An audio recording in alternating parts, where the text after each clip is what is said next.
Imagine standing at the edge of an ancient garden, where the air hums with the quiet rustle of leaves and the distant laughter of friends. The walls around it are not of stone, but of perception, built by a world that insists happiness must be purchased, conquered, or earned through the relentless pursuit of more. Yet here, in this unassuming sanctuary, Epicurus tended to a truth so simple it feels almost radical. Happiness does not reside in gold or glory, but in the quiet spaces between our desires.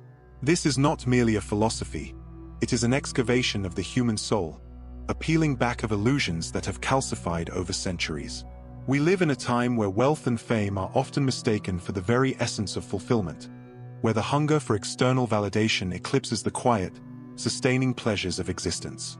Epicurus, a thinker often misrepresented as a mere hedonist, offered instead a map to a different kind of wealth, one that requires no currency, no applause, only the willingness to see what has been there all along.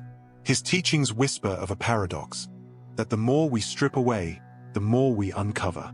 In a culture addicted to accumulation, his voice is a countercurrent, pulling us toward the realization that the heaviest chains are often the ones we do not see. The belief that we must always want more, that satisfaction is a horizon forever receding. But what if the horizon was never the destination? What if the treasure was buried not in some distant future of acquired riches, but in the ordinary soil of the present moment? To explore Epicurus' guide to happiness is to embark on a journey inward, where the metrics of success dissolve like mist under morning sun. It is to question the very foundations upon which we've built our understanding of a life well lived. The modern world operates like a grand bazaar, shouting its wares, prestige, power, possessions, as if they were the only keys to joy. Yet beneath this cacophony, there is an older, quieter wisdom, one that measures wealth not in what we own, but in what we no longer crave. Consider the metaphor of a river. Most of us are taught to swim against its current, fighting for more money, more status, more control. Epicurus, instead, invites us to turn and float, to let the water carry us. The river's flow is not indifferent. It is generous, offering sustenance to those who cease their striving. The friends we cherish, the meals we savor, the stillness we cultivate. These are the true currents of happiness, flowing freely for those who recognize their worth. There is something almost rebellious in this simplicity. Be happy without wealth or fame is to defy the silent edicts of our age, to declare that joy is not a commodity but a way of seeing. It is to find abundance in the absence of lack, to discover that the heart, when unburdened by endless wanting, expands to hold more than we thought possible. And so we begin here, at the threshold of this garden, where the air is thick with the scent of ripe figs and the sound of shared stories. Beyond the gate lies not a doctrine, but an invitation to unlearn, to release, to taste the sweetness of enough. The path may seem counterintuitive, for it asks us to turn away from the very things we've been conditioned to chase. But perhaps that is the secret. Happiness was never something to be caught.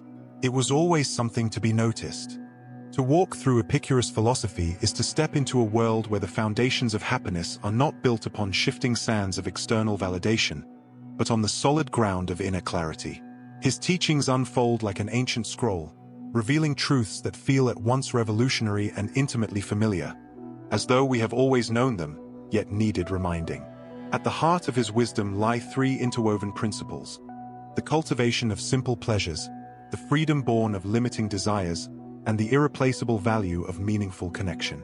These are not abstract ideals but living breaths of insight, each one a thread in the tapestry of a fulfilled existence. The first of these, the embrace of simple pleasures, is often misunderstood. Epicurus does not advocate for a life of reckless indulgence, as the modern distortion of Epicurean might suggest. Instead, he points to the profound satisfaction found in what is readily available: warm bread, cool water, the shade of a tree on a hot day. These are not small joys because they are insignificant, but because they ask so little of us. The modern world conditions us to overlook them, to see them as mere background noise to the grand symphony of achievement. But in doing so, we deafen ourselves to the very notes that compose the melody of contentment. Imagine a musician so fixated on the crescendo that they forget to appreciate the quiet beauty of a single sustained note. Epicurus teaches us to listen differently, to find richness in the spaces where others hear only silence. The second principle, the art of desire, is where his philosophy takes on its most countercultural hue. We live in an age that equates wanting with living, as if the act of craving is itself a virtue, a sign of ambition and vitality. But Epicurus draws a sharp distinction between natural desires and those that are vain or unnecessary. Hunger is natural. The insistence on gourmet feasts every night is not. Thirst is natural. The demand for rare wines is a construct of the mind.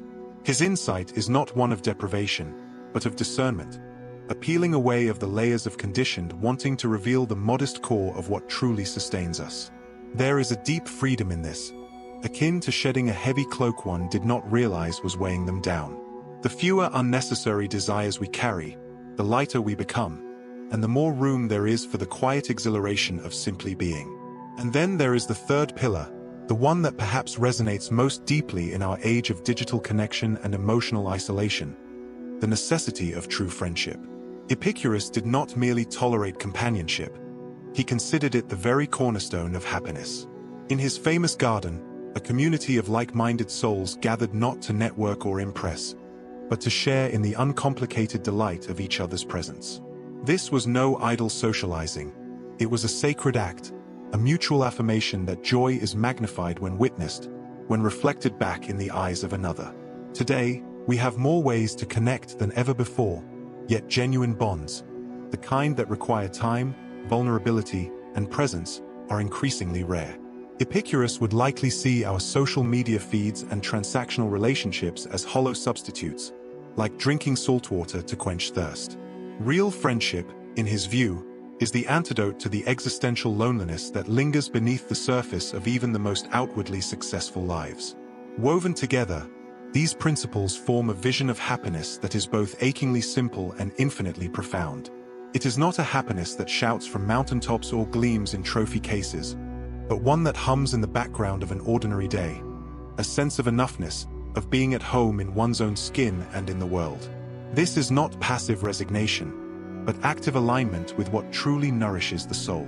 The modern world, with its sirens of consumerism and status, would have us believe that such an approach is a compromise, a consolation prize for those who cannot win at life. But Epicurus challenges this at its root. What if the real compromise is trading the boundless joy of presence for the fleeting thrill of accumulation? What if the true poverty is not in having little, but in needing too much? These questions linger like the aftertaste of a fine wine, subtle yet impossible to ignore. They invite us to re-examine the very metrics by which we measure our lives. For if happiness can indeed be found without money or fame, then much of what we chase is not just unnecessary, it is a distraction from the treasure that was within reach all along. There is an old tale about a king who, despite his vast riches, could not sleep. His palace was filled with silks and spices, his vaults overflowed with gold, yet rest eluded him. Physicians and sages offered remedies, potions, prayers, rare herbs from distant lands, but nothing eased his torment. Finally, a wandering ascetic was brought before him. The ascetic listened, then handed the king a simple woolen cloak. "Wear this," he said, "and sleep where the farmers sleep." The king, desperate, obeyed. That night, lying in a humble hut, lulled by the wind through the barley fields, he slept deeply for the first time in years. When he awoke, he asked the ascetic, what magic was in this cloak? The old man smiled. "None. The cloak only reminded you of what you already knew. Contentment cannot be bought, only remembered." This story, though not from Epicurus himself, breathes the same truth that permeates his philosophy. It is a narrative stripped of grandiosity, yet rich in meaning, a parable about the illusions we mistake for necessities. The king's suffering did not stem from a lack of wealth, but from an excess of abstraction. His gold could not purchase what the earth freely offered: the peace of simplicity, the rhythm of a life unburdened by artificial wants. In this way, the tale mirrors Epicurus' insistence that happiness is not an acquisition, but a return, an uncovering of what was obscured by the clutter of conditioned desires. Consider another metaphor: the moon reflected on water. The surface of a lake, when still, perfectly mirrors the celestial light above. But disturb the water, and the image fractures into 1,000 shimmering fragments. The modern world, with its relentless churn of ambition and consumption, is like that disturbed water, our minds agitated, our vision of happiness scattered. Epicurus' teachings invite us to become still, to let the ripples subside until the reflection clarifies. The moon has not changed, only our ability to see it has been compromised. This is the deeper narrative beneath his philosophy, not a call to renounce the world, but to cease the disturbances that prevent us from recognizing the wholeness already within reach. There is also the allegory of the feast. Imagine two tables, one laden with delicacies, each dish more elaborate than the last, served in a hall where guests compete for the finest portions, their hunger never quite satisfied. The other table holds only bread, cheese, and wine, but is surrounded by friends who laugh freely, their conversation as nourishing as the meal. The first feast is a spectacle of lack disguised as abundance. The second, a portrait of true fulfillment. Epicurus' famous gatherings in his garden embodied this second table. The food was plain, but the companionship was rich. Here, the symbolic merges with the practical. The difference between a meal that merely fills the stomach and one that feeds the soul is not in the ingredients, but in the presence of shared humanity. These narratives are not mere illustrations. They are mirrors held up to the stories we unknowingly live by. The myth of more, the belief that accumulation leads to fulfillment, is so pervasive that it feels like reality itself. Yet Epicurus whispers of another story, one in which the hero's journey is not a quest for external rewards, but an inward unraveling of false needs. It is a story in which the dragon to be slain is not poverty or obscurity, but the insatiable voice that whispers, "This is not enough." Perhaps the most profound symbolic narrative is that of the garden itself. Unlike the grand temples and bustling marketplaces of ancient Athens, Epicurus' school was a quiet plot of land where philosophy was not debated in the abstract, but lived. The garden was both literal and metaphorical, a space where the mind and earth were cultivated side by side, where the fruits of wisdom were as tangible as the figs on the branch. In this, there is a subtle rebellion, a rejection of the idea that enlightenment belongs to the realm of theory alone. The garden insists that philosophy must take root in the soil of daily life, or it is merely another ornament, another possession that fails to nourish. These stories and symbols are not relics of the past, but living invitations. They ask us to examine the myths we have internalized, the belief that happiness is a distant destination, that it requires certain conditions, that it is scarce. Epicurus offers a counter-myth, that joy is abundant, immediate, and unconcerned with the trappings of status. To embrace this is not to settle for less, but to wake up from a collective dream in which we have mistaken the shadow for the substance. The brilliance of Epicurus' philosophy lies not in its abstraction but in its tangible applicability. These are not ideas to be admired behind glass like museum pieces, but living practices to be grafted onto our daily existence. Imagine carrying the tranquility of that ancient garden into the chaos of contemporary life, not as an escape but as a transformation of how we inhabit each moment.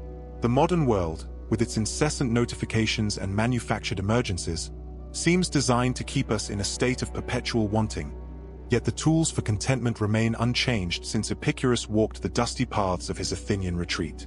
The challenge is not in understanding these principles intellectually, but in allowing them to rewrite our nervous system's conditioned responses to life stimuli.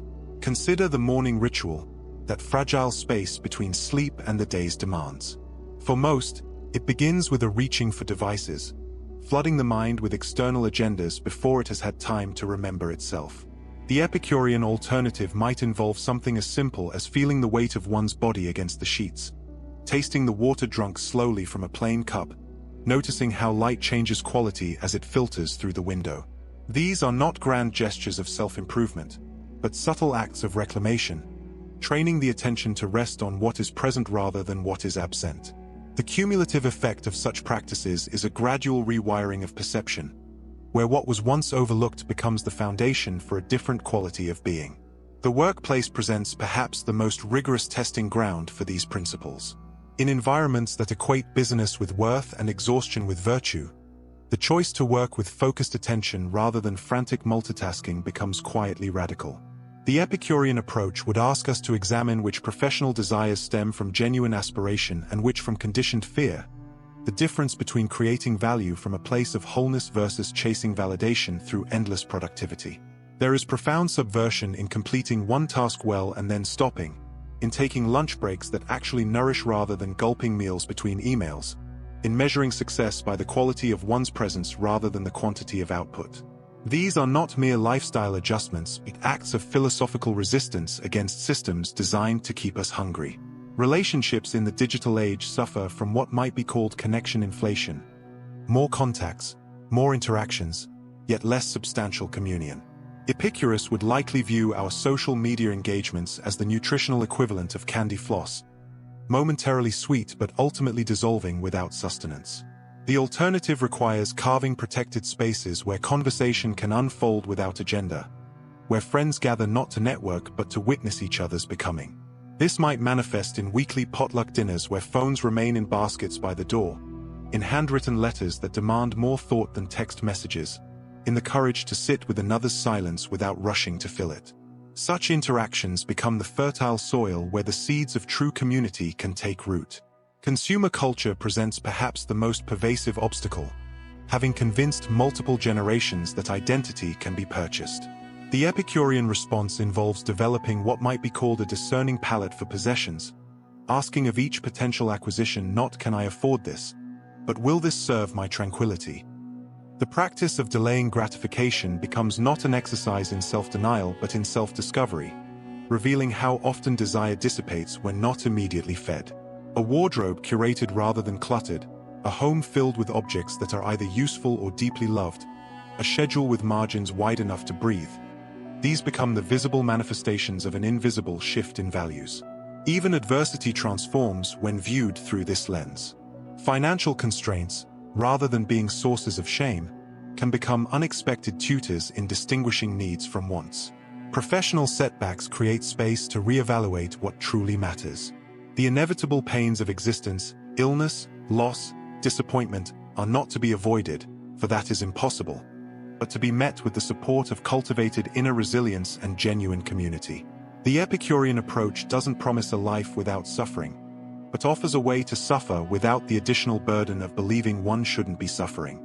The miracle of this philosophy is that it requires no special equipment, no privileged starting point. Its practices are available to the urban professional and the rural farmer, to the student and the retiree. The barriers are not financial but perceptual, the willingness to question assumptions so deeply ingrained they feel like reality itself. To live this way is to discover that the garden was never confined to that ancient Athenian plot. It exists wherever someone chooses to pay attention differently, to desire less feverishly, to connect more authentically. The revolution is quiet, but its ripples are infinite. As we stand at the threshold of this Epicurean garden, its gates swinging gently on well-worn hinges, we arrive at the most tender and terrifying realization of all, that everything we've sought in the frantic chase after money, status, and recognition was never truly lost, only obscured by the dust we kicked up in our rushing. The treasure map we've been following, with its promises of happiness at some distant X, was drawn upside down all along. The real excavation happens not in the accumulation of things, but in the careful removal of illusions, like an archaeologist brushing away centuries of dirt to reveal the sculpture that was there all along, perfect and complete beneath the debris. This is the quiet alchemy Epicurus offers, the transformation of what we already possess into more than enough. Not through any mystical incantation, but through the most ordinary magic of attention, the kind that turns a shared meal into a sacrament, a conversation into communion, a moment of stillness into a doorway to eternity. The revolutionary nature of this philosophy lies in its gentle insistence that we need not wait for some imagined future to begin living richly. The banquet is spread before us now, if we would but adjust our vision to see past the cultural hypnosis that insists we're starving. The call is not to austerity, but to a feast of perception where simple things reveal their infinite depths. Imagine standing knee-deep in a river, searching for water. This is what our pursuit of happiness often resembles. The transformational moment comes when we realize we've been immersed in what we sought all along. The practice isn't one of acquisition but of recognition, of learning to feel the water's presence rather than grasping at its currents. This shift from seeking to seeing changes everything without altering any external circumstance. A modest home becomes spacious when freed from comparisons. Ordinary food becomes ambrosia when eaten with full presence. Routine days become luminous when no longer measured against imagined alternatives. The invitation now is to become cartographers of this inner landscape, mapping the oases that already dot our lives. Where does friendship flow like underground springs? When does time lose its measured quality and expand into something generous and elastic? What simple acts, peeling an orange, listening to rain, feeling the heft of a well-made tool in your hand, contain whole universes of sensation if lingered over rather than rushed through? These are not small consolations, but the very threads from which a rich life is woven. The cultural narrative would have us believe such moments are punctuation between the important things, when in truth they are the substance, the very sentences of our existence. This is not a passive acceptance of mediocrity, but an active rebellion against the soul starvation of perpetual wanting. To declare this is enough in a world that profits from your dissatisfaction is perhaps the most radical stance one can take. It unplugs you from systems designed to keep you hungry and puts you in contact with a more ancient, more reliable source of nourishment. The transformation occurs when you realize that by letting go of the need for more money, more fame, more external validation, you haven't lost anything essential. Rather, you've regained something precious. Yourself, no longer fragmented by endless chasing, but integrated and present. The call, then, is to begin exactly where you are, with exactly what you have. Not tomorrow when circumstances improve, not next year when you've achieved some arbitrary milestone, but now, in this apartment, this job, this body, this life as it currently exists. The garden isn't some distant paradise. It's the ground beneath your feet when you stop long enough to feel it. Plant the seeds of attention in your daily routines and watch what blooms. Let your desires be sifted through the fine mesh of discernment until only the essential remains. Cultivate friendships that are greenhouses for the soul. And when the old hunger for more arises, as it will, meet it not with judgment but with gentle curiosity. What am I truly needing here that cannot be bought or earned? Epicurus' most enduring lesson may be this, that we are all already rich beyond measure, if we would but reconsider the currency. True wealth was never in vaults or spotlight, but in the ordinary miracles that surround us. The way afternoon light slants across a wooden floor, the particular cadence of a loved one's laughter, the quiet satisfaction of a task done well for its own sake. These are not crumbs fallen from life's banquet. They are the banquet itself. The gate to the garden stands open. The only question that remains is whether we're brave enough to lay down our burdens of endless wanting and step through.